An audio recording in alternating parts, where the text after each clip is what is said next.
ಗೋವಿಂದ ಭಟ್ರು ಧರ್ಮಸ್ಥಳ ಮೇಳದ 32 ವರ್ಷಗಳ ತಿರುಗಾಟ ಅಂತ ಹೇಳಿದ್ರಿ. ಅಲ್ಲಿ ತಿರುಗಾಟವನ್ನು ಆರಂಭದ ದಿನಗಳಲ್ಲಿ ಕೋಡಂಗಿಯೋ ಪುಂಡು ವೇಷವೋ ಹೀಗೆ ಮುಂದುವರಿತಾ ಇದ್ರಿ.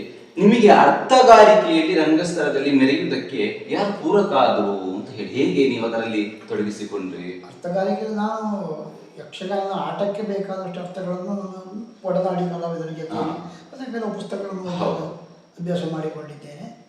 ಮತ್ತು ನಾನು ತಾಳಮದ್ದಲೆಗೆ ಹೋಗುವುದು ಕಡಿಮೆ ಅಂದರೆ ಈಗ ನಾನು ನಿಜವಾಗಿ ತಾಳಮದ್ದಲೆಗೆ ಹೋಗ್ತಿದ್ದೆ ಸಣ್ಣದ ಪ್ರಾಯದಲ್ಲಿ. ಆಮೇಲೆ ತಾಳಮದ್ದಲೆಗೆ ಹೋದರೆ ಯಕ್ಷಗಾನದಲ್ಲಿ ಅರ್ಥಗಾರಿಕೆ ಅನುಭವಕ್ಕೆ ತುಂಬ ಅನುಕೂಲ ಆಗ್ತದೆ. ಮತ್ತು ಪುಸ್ತಕಗಳನ್ನು ಓದಬೇಕು. ಮತ್ತು ನಾವು ಏನು ಅಂದರೆ ಹಿರಿಯ ಕಲಾವಿದರು ರಂಗದಲ್ಲಿ ಏನು ಮಾತಾಡ್ತಾರೆ, ಈಗ ನಮ್ಮ ವೇಷ ಮಾಡಿ ನಾವು ಮಲ್ಕೊಳ್ಳುವುದಲ್ಲ. ನಾನು ನನ್ನ ಹಿರಿಯ ಕಲಾವಿದರಿಗೆ ಹೇಳುವುದಷ್ಟೇ, ನಾವು ಆಟ ಆದ ಮೇಲೆ ನಮ್ಮ ವೇಷ ಆದ ಮೇಲೆ ಮಲ್ಕೊಳ್ಬಾರ್ದು. ಹಿರಿಯ ಕಲಾವಿದರು ಏನು ಮಾಡ್ತಾರೆ ಅದನ್ನು ನೋಡಿದರೆ ಆ ಪಾತ್ರದ ಅನುಭವ ನಮಗಾಗ್ತದೆ. ಅವರು ಯಾವ ಪದ್ಯಕ್ಕೆ ಎಷ್ಟು ಮಾತಾಡ್ತಾರೆ, ಕೇವಲ ನಮ್ಮ ಪದ್ಯವನ್ನೇ ನಾವು ತಿಳಿದ್ರೆ ಸಾಕು. ನಮ್ಮ ಎದುರು ಪಾತ್ರಧಾರಿಗಳ ಪದ್ಯವನ್ನು ನಾವು ಪ್ರಸಂಗದ ಎಲ್ಲ ಪದ್ಯಗಳನ್ನು ತಿಳಿದ್ರೆ ಒಬ್ಬ ಕಲಾವಿದ ಮೆರೆಯುವುದಕ್ಕೆ ಸಾಧ್ಯ. ಅವನ ಪಾತ್ರದ ಪದ್ಯಗಳನ್ನು ಮಾತ್ರ ತಿಳಿದ್ರೆ ಸಾಲದು. ಅದನ್ನು ಅಭ್ಯಾಸ ಮಾಡಿಕೊಂಡ್ರೆ ಅರ್ಥ ಮಾಡ್ತಾರೆ. ನಮ್ಮ ರಂಗಕ್ಕೆ ಆಟಕ್ಕೆ ಎಷ್ಟು ಬೇಕು ಅಷ್ಟನ್ನು ಚಂದ ಮಾಡಿ ಚೊಕ್ಕಡವಾಗಿ ಹೇಳಲಿಕ್ಕೆ ಆಗ್ತದೆ. ತಾಳಮದ್ದಲೆಗೆ ನಾನು ಹೋಗುವುದು ಕಡಿಮೆ ಮಾಡಿದ್ದು. ನಾನು ಹೋಗ್ತಿದ್ದೆ 2 ವರ್ಷ ಹೋಗ್ತಿದ್ದೆ. ಆಮೇಲೆ ಅದು ಕಡಿಮೆ ಆಯಿತು ಯಾಕಂತೇಳಿ ನಾನು ಈ ಮಳೆಗಾಲದ ತಿರುಗಾಟ ಪ್ರಾರಂಭಿಸಿದೆ. ಅವಾಗ ಮೇಳದಲ್ಲಿ ಇರುವಾಗ ಬೇರೆ ಮೇಳಗಳಿಗೆ ಹೋಗುವಾಗಿಲ್ಲ. ನಮ್ಮ ಕಾಲದಲ್ಲಿ ಒಂದು ಮೇಳದಲ್ಲಿ ಅದೇ ಮೇಳ, ಆ ಮೇಳ ಮುಗಿಯುವವರೆಗೆ ಬೇರೆ ಆಟಕ್ಕೆ ಹೋಗ್ಲಿಕ್ಕಿಲ್ಲ, ತಾಳಮದ್ದಲೆಗೆ ಹೋಗ್ಲಿಕ್ಕಿಲ್ಲ. ಮಳೆಗಾಲದಲ್ಲಿ ತಾಳಮದ್ದಲೆಗೆ ಸಿಕ್ಕಿದ್ರು ಹೋಗ್ಲಿಕ್ಕೆ ಅಂದರೆ ನಾನು ನನ್ನ ಸ್ವಂತ ಮಂಡಳಿ ಪ್ರಾರಂಭಿಸಿದೆ, ಮಹಾಗಣಪತಿ ಯಕ್ಷಗಾನ. ಆದ ಕಾರಣ ನನಗೆ ನಾನು 12 ತಿಂಗಳು ತಿರುಗಾಟ ಮಾಡಿದ ವ್ಯಕ್ತಿ. 6 ತಿಂಗಳಲ್ಲ, 6 ತಿಂಗಳು ಮೇಳ ತಿರುಗಾಟ. 6 ತಿಂಗಳು ಪತ್ತನಾಜಯ ಧರ್ಮಸ್ಥಳ ಮೇಳದಲ್ಲಿ ಸೇವಾದ ಆಗಿ ಒಂದೇ ವಾರ ನಾನು ಮನೆಯಲ್ಲಿ ಇರ್ತಿದ್ದದ್ದು. ಈ ಕ್ಯಾಂಪ್ಗಳನ್ನು ಬುಕ್ಕಿಂಗ್ ಮಾಡಿ ಹೋಗ್ತಿದ್ದೆ. ಹೊರ ರಾಜ್ಯಗಳಲ್ಲಿ ಜಾಸ್ತಿ ಯಕ್ಷಗಾನ, ಆಂಧ್ರ, ತಮಿಳುನಾಡು, ಕೇರಳ, ಗುಜರಾತಿನವರೆಗೆ ಹೋಗಿದ್ದೀನಿ. ಅಲ್ಲೆಲ್ಲ ಮೊದಲೇ ಹೋಗಿ ಅವಾಗ ಸಂಪರ್ಕ ಅಂದರೆ ಫೋನ್ಗಳು ಕಡಿಮೆ, ಫೋನಿನ ಸಂಪರ್ಕಗಳು ಕಡಿಮೆ. ನಾವೇ ಭೇಟಿಯಾಗಿ ಹೋಗಿ ನಾನು 1 ತಿಂಗಳು ತಿರುಗಾಟ ಮಾಡಿದ್ದೆ. ಒಂದು ಆಟ ಮಾಡಬೇಕಾದ್ರೆ 122 ಯಕ್ಷಗಾನದವರೆಗೆ ಒಂದು ತಿರುಗಾಟದಲ್ಲಿ ಮಾಡಿದ್ದೇನೆ. ಮನೆ ಮೇಳದ ತಿರುಗಾಟ ಅಷ್ಟೇ. ನಿಡ್ಲೆ ಮೇಳಕ್ಕೆ ಒಳ್ಳೆ ಹೆಸರು ಕೂಡ ಇತ್ತು, ಒಳ್ಳೆಯ ಆಟಗಳು ತಿರುಗಾಟ ಮಾಡಿದ್ದೇನೆ. ಹಾಗಾಗಿ ನಾನು ವಿಶೇಷ ಅರ್ಥಗಾರಿಕೆಯಲ್ಲಿ ಬೆಳೀಲಿಕ್ಕೆ ನನಗೆ ಆಗಲಿಲ್ಲ. ರಂಗದಲ್ಲಿ ವೇಷಕ್ಕೆ ಎಷ್ಟು ಬೇಕಷ್ಟನ್ನು ಮಾಡ್ತಿದ್ದೆ. ಹೌದು, ಇಲ್ಲ ಆದರೂ ಕೂಡ ನಿಡ್ಲೆಯವರ ಬಹಳಷ್ಟು ಹೆಸರಿರುವಂಥದ್ದು ಗೊತ್ತು. ಈಗ ಯಾರು ವೀಕ್ಷಕರು ನೋಡ್ತಾ ಇದ್ದೀರಿ, ಅವ್ರು ನೋಡುವಾಗ ಇಷ್ಟು ಸಿಂಪಲ್ ಆಗಿ ಕಾಣ್ತಾರೆ. ನನಗೆ ಒಮ್ಮೆ ನೋಡಿ ಶಾಕ್ ಆಯ್ತು. ಬಟ್ ಅವರು ಹಾಗಲ್ಲ. ಅವರ ವೇಷವನ್ನು ನೀವು ಯೂಟ್ಯೂಬಲ್ಲಿ, ಫೇಸ್ಬುಕ್ಕಲ್ಲಿ ನೋಡಿ, ಅವರು ಡಿಫ್ರೆಂಟ್ ವ್ಯಕ್ತಿತ್ವ. ಈಗಿರುವಂತಹ ಮುಖವೇ ಅಲ್ಲ ಅವ್ರದ್ದು, ಬೇರೆ ವೇಷದಲ್ಲಿ ಅವರು ಯಾರು ನೆಟ್ಲೆ ಗೋವಿಂದ ಭಟ್ರು ಅಲ್ಲ, ಆ ರೀತಿಯ ವೇಷಗಾರಿಕೆಯ ನೀವೇ ನೋಡಿ. ಯೂಟ್ಯೂಬಲ್ಲಿ ಬೇಕಾದಷ್ಟು ವಿಡಿಯೋಗಳು ಸಿಗ್ತದೆ ಅವರ ವೇಷದ ಬಗೆಯನ್ನು ನೋಡಿ. ಎಸ್, ಗೋವಿಂದ ಭಟ್ರು ಪುಂಡು ವೇಷವೆಲ್ಲ ಮಾಡ್ತಾ ಇದ್ರಿ. ನೀವು ಕಿರೀಟ ವೇಷ ಒಂದು ನಿಮಗೆ ಹೆಸರನ್ನ ತಂದು ಕೊಟ್ಟಿದ್ದು ಅಂತ ಹೇಳಿ. ಕಿರೀಟ ವೇಷಕ್ಕೆ ಸಂಪಾದನೆಯಲ್ಲಿ ನಡೆದಂತ ಯಕ್ಷಗಾನದಲ್ಲೆಲ್ಲ ನಿಮಗೆ ಕಾವ್ಯ ಅಲ್ಲಿಯ ಕಲಾವಿದರು, ನೀವು ಬೆಳಗಿನ ಹೊತ್ತಿಗೆ ನಿಮಗೆ ವೇಷಗಳೆಲ್ಲ ಇತ್ತು ಅಂತ ಹೇಳಿ. ಇದು ಹೇಗೆ ಈ ಕಿರೀಟ ವೇಷದ್ದು ಒಂದು ಇದು ನಿಮಗೆ ಬಂದದ್ದು? ಅದು ಒಡನಾಟದಲ್ಲಿ ಈ ಮೇಳದಲ್ಲಿ ಧರ್ಮಸ್ಥಳ ತಿರುಗಾಟದ ಒಡನಾಟ. ಪುಳ್ಳು ವೇಷ ಆದ ಮೇಲೆ ನನಗೆ ಅದರಲ್ಲಿ ಶ್ರೀಧರ ಭಂಡಾರಿ, ಉಮೇಶ್ ಶೆಟ್ಟರಾಗಿ ನೋಡಿ. ಅವರು ಮೊದಲು ಶ್ರೀಧರ ಭಂಡಾರಿ ಜೊತೆಯಲ್ಲಿ ಪುಳ್ಳು ವೇಷ ಮಾಡಿ ಮತ್ತೆ ಕಿರೀಟ ವೇಷಕ್ಕೆ ಹೋದರು, ನಾಟಕ ವೇಷಕ್ಕೆ.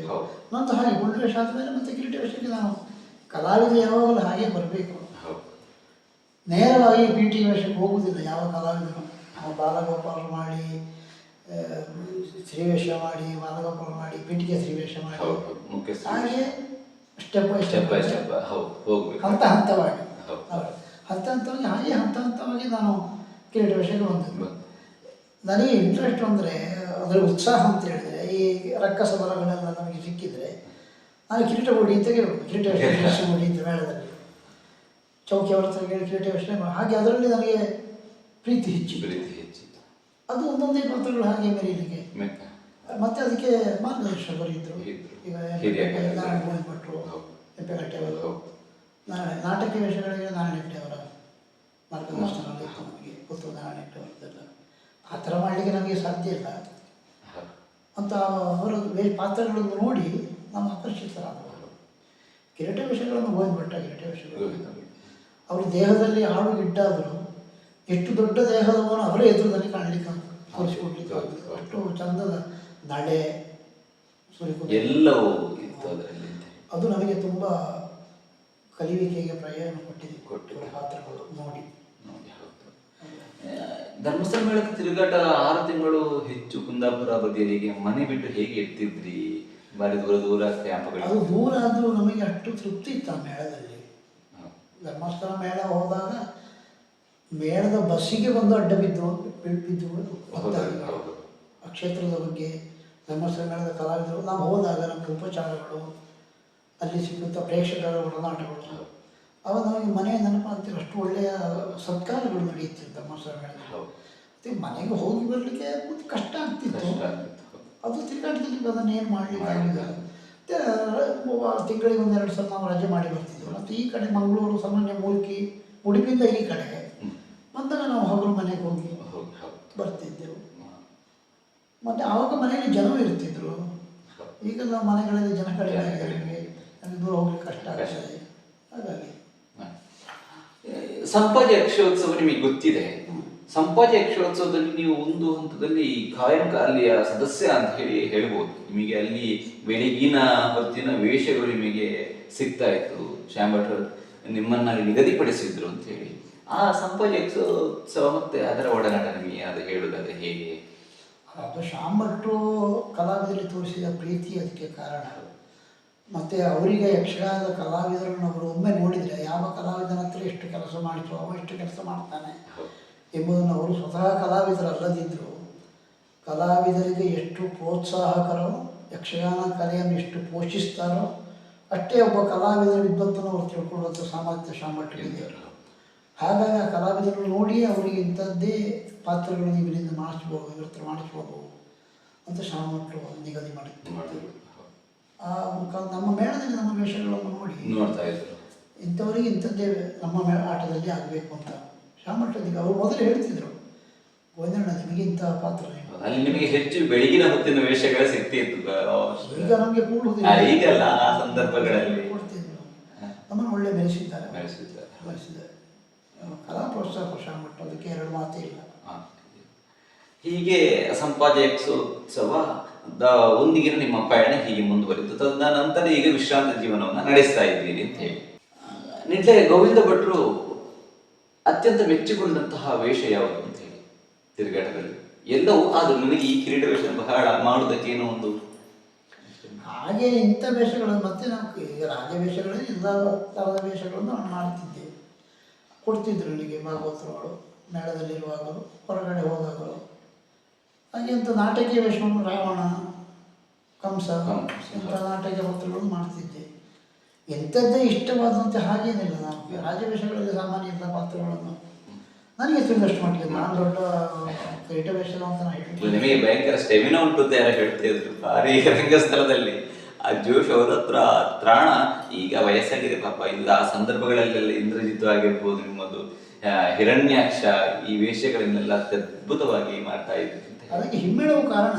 ಕಲಾವಿದ ನೋಡಿ ಜೊತೆಯಲ್ಲಿರುವಂಥ ಈಗ ನಾನು ನಿಮಗಾದರೂ ಹೇಳೋದು, ಜತೆ ಪಾತ್ರಧಾರಿಗಳು ಮತ್ತು ಹಿಮ್ಮೇಳ ಇದೆಲ್ಲ ನಮಗೆ ಬೇಕಾದ ಹಾಗೆ ಬಂದ ತಕ್ಷಣ ಒಬ್ಬ ಕಲಾವಿದರ ನಿರಾಯಾಸವಾಗಿ ಕೆಲಸ ಮಾಡಲಿಕ್ಕಾಗುತ್ತೆ. ಆಯಾಸವೇ ಗೊತ್ತಾಗೋದಿಲ್ಲ. ನಮ್ಮ ಮೇಳದ ಹಿಮ್ಮೇಳವಾಗಿತ್ತು. ನಿಮ್ಗೆ ಗೊತ್ತಲ್ಲ, ಚಿಪ್ಪಾರ ಕೃಷ್ಣೇ ಬಲ್ಲಾಡು ಅಂದರೆ ಅಡೂರು ಗಣೇಶ, ಅಡೂರು ಅದ್ಭುತ ಕೆಲಸ ಚಂಡೆ. ಯಾಕೆಂದರೆ ಹೊಳ್ಳ ದುಡಿಸ್ತಾ ಇದ್ರು. ಮತ್ತು ರಾಮಕೃಷ್ಣ ಅಯ್ಯರು ಅವು ಮತ್ತು ಕಲಾವಿದರ ಸ್ವಭಾವವನ್ನು, ಅವನ ಸಾಮರ್ಥ್ಯವನ್ನು ನೋಡಿ ಕೆಲಸ ಮಾಡ್ತಿದ್ರು. ಹಿಮ್ಮೇಳ ಮತ್ತು ಒಡನಾಡಿ ಕಲಾವಿದರ ಸಹಕಾರ, ಆಗ ನಮಗೆ ಆಯಾಸ ಗೊತ್ತಾಗ್ತದೆ.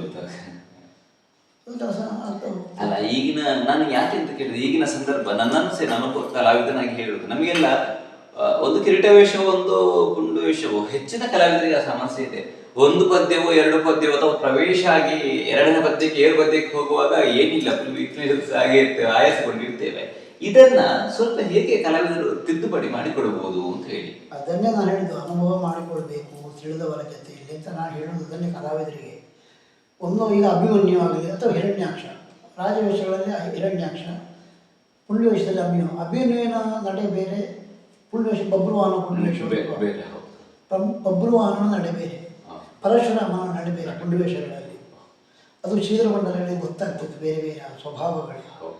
ಹಾಗೆ ರಾಜವೇಷಗಳ ಕಿರೀಟ ವೇಷಗಳಲ್ಲಿಯೂ ಹಿರಣ್ಯಾಕ್ಷನ ನಡೆಬೇಟೆ, ಬೇರೆ ನಿಮ್ಮ ಇಂದ್ರಜಿತುವಿನ ನಡೆ ಬೇರೆ, ಮತ್ತು ಕಾರ್ತಿವೀರ್ಯ, ಮಕರಾಕ್ಷ ಇಂಥ ಪಾತ್ರಗಳ ನಡೆಗಳೇ ಬೇರೆ, ಅರ್ಜುನನ ನಡೆ ಬೇರೆ, ಕರ್ಣನ ನಡೆ ಬೇರೆ. ವೇಷ ರಂಗಕ್ಕೆ ಪ್ರವೇಶ ಆಗುವಾಗ ಆ ವೇಷಕ್ಕೆ ಎಷ್ಟು ಪದ್ಯ ಉಂಟು ಎಂಬುದು ನಾವು ಮೊದಲೇ ತಿಳ್ಕೊಳ್ಬೇಕು. ಈಗ ಇಂದ್ರಜಿತನ ಉದಾಹರಣೆ, ಇಂದ್ರಜಿತ ಅಥವಾ ಹಿರಣ್ಯಾಕ್ಷನ ಪ್ರವೇಶ ಆದ ಮೇಲೆ ಎಲ್ಲ ಪದ್ಯಗಳು ಕೆಲಸ ಮಾಡಬೇಕು ಅಂತಿಲ್ಲ, ಕೆಲಸ ಮಾಡಲಿಕ್ಕೆ ಆಗುವುದಿಲ್ಲ ಒಬ್ಬ ಕಲಾವಿದನಿಗೆ. ಇಂಥ ಪ್ರಸಂಗದಲ್ಲಿ ಪಾತ್ರದಲ್ಲಿ ಇಂಥ ಪದ್ಯಗಳಿಗೆ ಕೆಲಸ ಮಾಡಿ. ಈಗ ಮಹಿಷಾಸುರ ಮಾಡಿದ ಸುರುವಿನ ಕೊನೆಯವರೆಗೆ ಎಲ್ಲ ಪದ್ಯಗಳಿಗೆ ಕೆಲಸ ಮಾಡಲಿಕ್ಕೆ ಸಾಧ್ಯ ಇಲ್ಲ, ಬಣ್ಣದ ವೇಷದವರಿಗೆ ಸಾಧ್ಯ. ಹಾಗೆ ಹಿರಣ್ಯಾಕ್ಷ ಆಗಲಿ, ಇಂದ್ರಜಿತ್ತು ಆಗಲಿ, ಕಾರ್ತಿವೀರ್ಯ ಆಗಲಿ, ಇಂಥ ಸಂದರ್ಭಗಳಲ್ಲಿ ಇಂಥ ಪದ್ಯಗಳಿಗೆ ನಾವು ಕೆಲಸ ಮಾಡಬೇಕೆಂಬುದನ್ನು ಮೊದಲೇ ನಿಗದಿ ಮಾಡಿ ಇಟ್ಟುಕೋಬೇಕು. ಅದನ್ನು ಗೊತ್ತಿಲ್ಲದೆ ಗೊತ್ತಿದ್ದರೆ ತಿಳ್ಕೊಳ್ಬೇಕು. ಇದು ಹೋದರೂ ಕುಡಿಲಿಕ್ಕೆ ದಿಂಗಣ ಹಾಕಲಿಕ್ಕೆ ಬರ್ತಾ ಹೋದ್ರೆ ಒಂದು 50-100 ಹಾರಾಟ ಮಾಡಿ ಎರಡೇ ಪದ್ಯಕ್ಕೆ ಅದು ಕಡಿಮೆ ಆಗಬಾರ್ದು ಅಂತ ನಾನು ಹೇಳೋದು. ನೀವು ಸುರಿದಲ್ಲಿ 2 ಗೊತ್ತು ಹಾರಿ, ಮತ್ತೆ 3 ಆಗಬೇಕು, ಮತ್ತೆ 4 ಆಗಬೇಕು. ಏಳಿಕೆ ಬರಬೇಕು. ಅದು ನಮ್ಮ ಕೈಯಲ್ಲಿ, ಕಲಾವಿದರ ಕೈಯಲ್ಲಿ. ನಾವು ಹೋದನ್ನು ನನ್ನ ಪ್ರವೇಶ ಒಳ್ಳೆಯದಾಗಬೇಕು ಅಂತ ತೆರೀತಾರೆ. ಅವ ಪ್ರವೇಶ ಮಾತ್ರ ಎರಡನೇ ಪದ್ಯಕ್ಕೆ ಹಾಗಾಗುವರ್ದು ಯಾವಾಗ. ಮುಂದಿನ ಪದ್ಯಕ್ಕೆ ಕೆಲಸ ಮಾಡಲಿಕ್ಕೆ ಆಗುವಷ್ಟು ನಿಮ್ಮ ತಾಕತ್ತನ್ನು ಇಟ್ಟುಕೊಂಡು ಮೊದಲಿನ ಪದ್ಯಕ್ಕೆ ನಾವು ಕೆಲಸ ಮಾಡಬೇಕು. ನೀವು ಇಂತಹ ಸ್ಟೆಮಿನವನ್ನ ಧರ್ಮಸ್ಥಳ ಮೇಳದಲ್ಲಿ ಅಥವಾ ಯಾರಲ್ಲಿ ನೋಡಿದ್ದೀರಿ? ಇನ್ನೂ ಕೂಡ ತಾಕತ್ತ ಸ್ಟೆಮಿನ ಅನ್ನುವಂಥದ್ದು ಆರಂಭದಿಂದ ಕಡೆಯವರೆಗೆ ಹಾಗೆ ಉಳಿಸಿಕೊಳ್ತಾ ಇದ್ರು. ಎಷ್ಟು ಪದ್ಯಗಳಿದ್ರು ಅಂತ ಹೇಳಿ ನೀವು ನೋಡಿದರೆ? ಶೀನಪ್ರಾಯಿಗಳು ಒಂದೇ ಹಾಗೆ ಕೆಲಸ ಮಾಡಿ ಶೀನಪ್ರಾಯಿಗಳಾಗಿ ಸುರುವಿಂದ ಕೆಲಸ ಮಾಡೋದಿಲ್ಲ, ಮತ್ತೆ ಮತ್ತೆ ಶೀನಪ್ರಾಯಿಗಳ ಕೆಲಸಗಳಾಗ್ತಿದ್ದವು. ಮತ್ತು ಗೋವಿಂದಭಟ್ರು ಹಾಗೆ, ಗೋವಿಂದಭಟ್ರು ಈಗ ಮಹಾಬ್ರಾಹ್ಮಣ ಅಂತ ಕಡತೋಪದವರ ನಿರ್ದೇಶನದಲ್ಲಿ ಕೌಶಿಕ ಚರಿತ್ರೆ ಪ್ರಸಂಗ ಆಗ್ತಿತ್ತು, ಒಬ್ಬರೇ ಮಾಡ್ತಿದ್ದರು. ಸುರಿಗೆ ರಾಜ ಕೌಶಿಕ, ವಸಿಷ್ಠನ ಹತ್ರ ಶಪಥ ಮಾಡಿ ಹೋಗುವವರೆಗೆ ರಾಜ ಕೌಶಿಕ, ಮತ್ತೆ ಅವರು ಕಚವೇಷ, ಋಷಿವೇಷ ಕಚ್ಚೆ ಹಾಕಿ ಅಲ್ಲಿ ಬರೀ ಅರ್ಧ ಗಂಟೆಯಲ್ಲಿ ಇಡೀ ಕಿರೀಟ ವೇಷವನ್ನು ಬಿಚ್ಚಿ ಬಣ್ಣ ತೆಗೆದು ಋಷಿವೇಷ ಮಾಡಿಕೊಂಡು ಹೋಗ್ತಿದ್ರು. ಅದು ಹಾಗೆ ಹೇಳ್ತಾ ಹೋಗ್ತಿದ್ದದು. ಆಗ ಕೌಶಿಕನಿಗೆ ರಾಜವೇಷದಲ್ಲಿ ವಸಿಷ್ಠನ ಹತ್ರ ಎಲ್ಲ ಶಪಥ ಹಾಕುವಲ್ಲಿ ಒಳ್ಳೆ ಕೆಲಸ ಮಾಡ್ತಿದ್ರು ಗೋವಿಂದಭಟ್ರು. ಎಷ್ಟು ವಿಶ್ರಾಂತಿ ಪಡೆಯಲಿಕ್ಕೆ ಸಮಯ ಸಿಗ್ತಿತ್ತು ಅವರಿಗೆ. ಅದನ್ನು ಬಂದು ಅದು ಸೆಕೆ ಸಮಯದಲ್ಲಿ ಕೂಡ ಬೇಸಿಗೆಯಲ್ಲಿ ಆ ರಾಜ ನಮ್ಮೆಲ್ಲ ಕಣ್ಣಾರೆ ನೋಡಿದ್ದೇವೆ ಅದನ್ನು. ಕೌಶಿಕ ಮಾಡಿ ವಿಶ್ವಾಮಿತ್ರ ಮೇಲೆ ಕೊನೆಗೆ ವಿಶ್ವಾಮಿತ್ರ ಮೇನಕೆಗೆ ಮಾತ್ರ ಸುಂದರರಾಯರು ಮಾಡಿಕೊಂಡಿದ್ದಾರೆ. ತ್ರಿಶಂಕು ಸ್ವರ್ಗದವರೆಗೂ ಅಲ್ಲಿವರೆಗೂ ಗೋವಿಂದಭಟ್ರು ಮಾಡಿಕೊಂಡಿದ್ದ ಒಬ್ಬರೇ. ಈ ವೇಷ ಬಿಚ್ಚಿ ಬಣ್ಣ ತೆಗೆದು ಬೇರೆ ಬಣ್ಣ ಹಾಕಿ ಅದು ಮತ್ತೆ ಏರಿಕೊಂಡೆ, ವಿಶ್ವಾಮಿತ್ರ ಶಪಥ ಹಾಕಲು ಏರಿಕೊಂಡೆ. ಹಾಗಾದರೆ ಅವರು ಹೊರಗಿದ್ರೆ ಆ ಮತ್ತಿನ ಪಾತ್ರಗಳು ಮತ್ತೆ ಪದ್ಯಗಳು ಎಷ್ಟು ಉಂಟು ಲೆಕ್ಕಾಚಾರ ಮಾಡಿಯೇ ಮೊದಲು ಕೆಲಸ ಮಾಡ್ತಾರೆ. ಅದನ್ನು ನಾವು ನೋಡ್ಕೊಳ್ಬೇಕು. ಅದಕ್ಕೆ ನಾವು ಹಿರಿಯ ಕಲಾವಿದರು ಹೇಗೆ ಹೋಗ್ತಾರೆ ಅಂತ ನೋಡಿಕೊಂಡು ಕರ್ಕೊಂಡು. ಈಗ ಶೀನಪ್ರಾಯಿಗಳ ಜೊತೆ ಒಂದು ದೊಡ್ಡಾಟದ ವೇಷಗಳು ಆಗ್ತವೆ. ಇದು ದೇವಸ್ಥಾನ ಮಧುಬೇಟೆ ಬರಲ್ಲ, ರಕ್ತಬೀಜನ ಬರ್ತಾರೆ. ಜೋಡಾಟದಲ್ಲಿ ಪುತ್ತೂರಿನಲ್ಲಿ ಆಗಿದೆ. ಒಂದು ಸೈಡ್ ಶೀನಪ್ರಾಯಿಗಳು, ಒಂದು ಸೈಡ್ ನಮ್ಮ ಕೂಡಲು ನಾರಾಯಣ ಬಲ್ಲಿಯಾರು ಅಂತ ನೀವು ಗೊತ್ತಿರಲಿಕ್ಕಿಲ್ಲ. ನಮ್ಮ ಇವರ ರಾಧಾಕೃಷ್ಣರಾವರು, ಸುಬ್ರಾಯ ಹೊರಟಿಗೆಲ್ಲ ಒಂದು ಗುರುಗಳು ಅಂತ ಹೇಳಿಕೊಂಡು ಕೂಡಲು ನಾರಾಯಣ ಬಲ್ಲಿಯಾರು. ನಾನು ಸಣ್ಣ, ಆದರೂ ಅವರ ಜೊತೆಯಲ್ಲಿ ಜೋಡಾಟದಲ್ಲಿ ವೇಷ ಮಾಡಿದ್ದಾರೆ.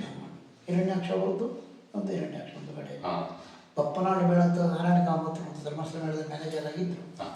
ನಾರಾಯಣ ಕಾಮತ್ರ ಬಪ್ಪನಾಡು ಮೇಳ ಅಂತ ಮಾಡಿದರು. ನಾವು ಅದರಲ್ಲಿದ್ದೇವೆ 1 ವರ್ಷ. ಆ ಕಡೆಯಿಂದ ಕುಂಬಳೆ ಮೇಳ ಅಂತ ಒಂದಿತ್ತು, ಅದರಲ್ಲಿ ಅವರು ಯಾರು ಕೂಡಲು ನಾರಾಯಣ ಬಲ್ಲಿಯಾರು. ನಾನು ಈ ಬಪ್ಪನಾಡು ಮೇಳ ಅದು ಕುಂಬಳೆಯಲ್ಲಿ, ಅದು ಕುಂಬಳೆ ದೇವಸ್ಥಾನ. ಅದು ಆ ಕಾಲದ ಹೆಸರುವಾಸಿ ಕಿರೀಟ ವೇಷ ಅವರು. ಅವರ ಜೊತೆಯಲ್ಲಿ ನಾನು ಜೋಡಾಟದಲ್ಲಿ ವೇಷ ಮಾಡಬೇಕಾದ್ರೆ ಚೆನ್ನಶೆಟ್ಟರು ದೇವೇಂದ್ರ ಚೆನ್ನಶೆಟ್ಟರು ಅಲ್ಲಿ ಅವಾಗಂದರೆ ಜೋಡಾಟದಲ್ಲಿ ವೇಷ ಮಾಡ್ತಿದ್ದೆ ನಾನು. ಅದು ಅವರ ನಡೆಗಳನ್ನು ನೋಡಿಯೇ ಅಭ್ಯಾಸ ಮಾಡಿಕೊಳ್ಬೇಕು. ಹಾಗೆ ಹಿರಿಯ ಕಲಾವಿದರ ರಂಗದಲ್ಲಿ ಎಷ್ಟು ಪದ್ಯಕ್ಕೆ ಯಾಕೆ ಹೇಗೆ ಕೆಲಸ ಮಾಡ್ತಾರೆ. ಈಗಿನ ಗುಂಡುವೇಷದವರು ಹಾಗೆ ಕ್ಷೇತ್ರಮಂಡಲಿಗಳ ಗುಂಡುವೇಷ ನೋಡಿರ್ಬೋದು ನೀವೆಲ್ಲ. ಅದು ಪದ್ಯದ ಬದಿಗೆ ಏರ್ತಾ ಹೋಗಿ ಕಡಿಮೆ ಆಗ್ತಿರಲಿಲ್ಲ. ಈಗಿನವರು ಸುರುವಿಗೆ ಕೆಲಸ ಮಾಡಿದರು, ಮತ್ತೆ ಕೆಲಸ ಮಾಡಲಿಕ್ಕೆ ಚಕ್ರವ್ಯೂಹಕ್ಕೆ ಅಭಿಮನ್ಯು ಹೋಗ ಮತ್ತೆ ಕೆಲಸ ಕೆಲಸ ಮಾಡಲಿಕ್ಕೆ ಮಾಡಿ. ಅವನು ಚಕ್ರವ್ಯೂಹದಲ್ಲಿ ಅದ್ಭುತ ಕೆಲಸ ಶ್ರೀಧರ ಭಂಡಾರಿಗಳು ಈಗ ಪ್ರಸ್ತುತ ಅವರ ಸಾಲಿನ ಧರ್ಮಸ್ಥಳ ಚಂದ್ರನ ಸಾಲಿನ ಮಾಡ್ತಿದ್ದಾರೆ ಕೆಲಸ ಮಾಡ್ತಾನೆ. ನಿಮಗೆ ಕೂಡ ಅವರಿಗೆ ಒಡನಾಟ ಇತ್ತಲ್ಲ ಈಗ ತಿರುಗಾಟದಲ್ಲಿ ಜೊತೆ ಅವನು ಮಾಡ್ತಾನೆ. ದಿವಾಕರ ಕೆಲಸ ಹೌದು ಒಳ್ಳೆ ಕೆಲಸ ಮಾಡ್ತಾನೆ. ಕೆಲಸ ಮಾಡ್ತಾರೆ. ಅವರು ಶ್ರೀಧರ ಭಂಡಾರಿಗಳು ಹಿಂದೆ ಬಿದ್ದ ಮೇಲೆ ಅವರು ಇಬ್ಬರು ಹಾ, ಒಳ್ಳೆ ಕೆಲಸ ಮಾಡ್ತಾರೆ. ಇದು ನಿಮ್ಮ ಯಕ್ಷ ಪಯಣದ ವಿಚಾರದ ಒಂದಷ್ಟು ಪಯಣದ ಕಥೆಗಳು.